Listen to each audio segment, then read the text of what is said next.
In the 1950s, this tool was in every workshop in America. Fast forward 50 years later, and they had virtually disappeared. Was it because they were too dangerous, or were they just misunderstood by the next generation of woodworkers?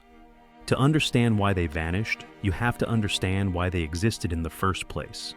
In this 1955 catalog, DeWalt claimed that this saw reduced capital equipment investment by 60%, while saving 75% of your floor space. It was a crosscut saw, a miter saw, and a ripping machine all in one. And it wasn't just for cutting. You could mount a chuck on the arbor and turn it into a horizontal boring machine, or turn the head vertical and run it as a shaper.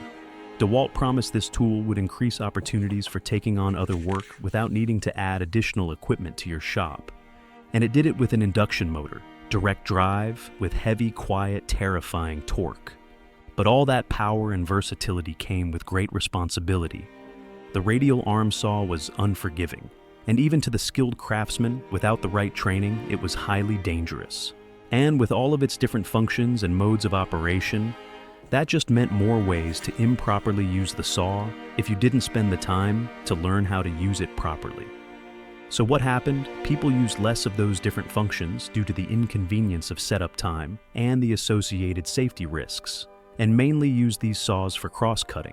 And then the electric miter saw in the 60s, followed by the sliding miter saw in the 80s, came to town.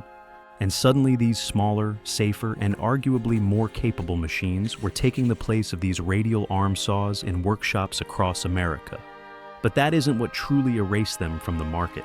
By the 90s, the radial arm saw was already fading significantly. But then came the final blow, the recall.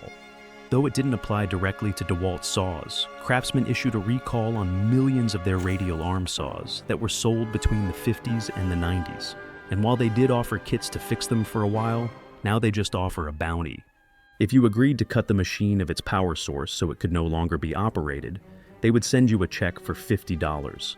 It spooked the market, and overnight, the radial arm saw went from Grandpa's trusty tool to the one that nobody wanted to touch. So, with the original value of their versatility forgotten, and then being ruled as the most dangerous way to cross-cut a board, that was the final nail in the coffin.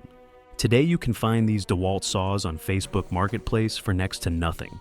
Most sellers just want them gone. But if you find one, and if you have the patience to learn to use them properly and safely, you aren't buying a relic.